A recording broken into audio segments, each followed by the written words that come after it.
Hello, my name is Nicole Diltz. I did my practicum at Penn State Extension Nutrition Links, as you can see on the second slide of the presentation. Penn State Extension Nutrition Links is in Montgomery County, Pennsylvania. Penn State Extension provides research-based nutrition education to help people and families with limited resources enhance their nutrition, increase their physical activity, and develop life skills needed for self-sufficiency and better health.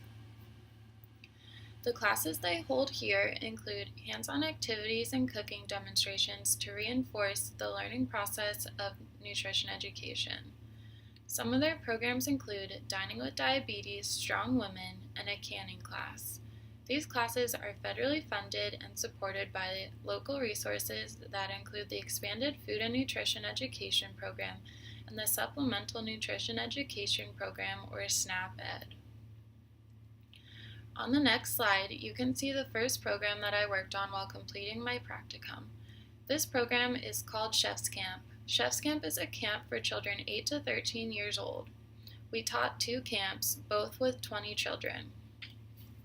The camp was 4 days each. During this camp, we taught the children how to cook, nutrition education, and help them experience new foods. The goal of this program is to teach cooking and nutrition skills to help them succeed in living a healthy lifestyle. During the camp, we had an Around the World theme, and every day was a different country. The countries included France, Mexico, Italy, and the United States. We taught them several facts about each country and then made food from those countries. To gather data for this camp, we gave the children a survey at the start of camp. We also used observation and documentation from past camps. Observation allowed us to determine that by the end of camp, the children were becoming more comfortable with the kitchen utensils and appliances. It also helped us determine that they were learning more about nutrition. On the next slide, I will talk about the results of Chef's Camp. The survey that we gave the children had questions that included how many days a week they help their families cook, how often they eat fruits and vegetables, if they enjoy new foods and their cooking level of interest, and if they enjoy the same foods as their families. After looking at the survey, we have found that the children are very interested in trying new foods, get their recommended amount of fruits and vegetables, and like cooking with their family. On the next slide, I talk about the second part of my practicum. We sent out a college student survey to see if they would be interested in attending a workshop for healthy eating, eating on a budget, and eating in the dining halls. Although we have not had time to carry out the program for the college students, we gathered information for Nutrition Links so they could do it later in the year. The questions on the survey included how often they went to the grocery store, the factors that affected how often they went to the grocery store, and what influenced their food choices, along with how long the students spent on food preparation, how often they eat out, why they eat out, and finally if they would be interested in a workshop to help them.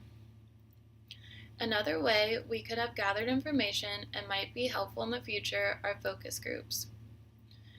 Focus groups would allow us to see their expressions and gather information about their opinions and perspectives on healthy eating.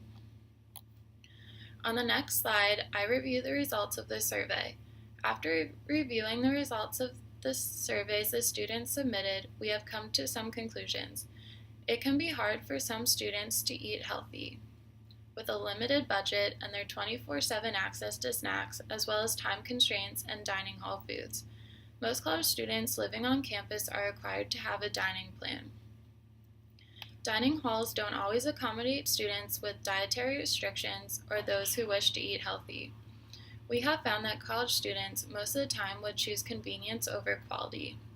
They would rather go to fast food places than take the time to prepare food for themselves at home, which most of the time could be prepared in the same time it would take them to drive to the restaurant, order, and wait for the food. We asked them a question about how long each day they take to prepare food.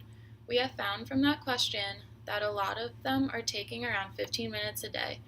This shows us that they are preparing cheap convenience foods out of the freezer or something simple like cereal, bagels, or ramen. The last question we asked them was if they would be interested in attending a workshop to better their culinary skills and learn some shopping techniques. 13 of them said yes, 5 said maybe, and 6 said no.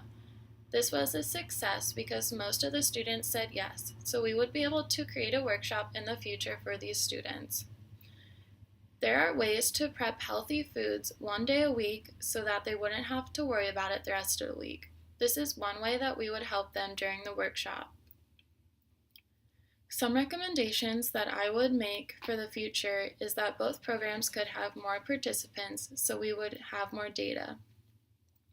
The Chef's Camp only had about 40 children altogether, and the college student survey only had about 24 participants. Another recommendation is that for the Chef's Camp, we could do it in different communities. The data we gathered is biased because these kids are from a high socioeconomic area.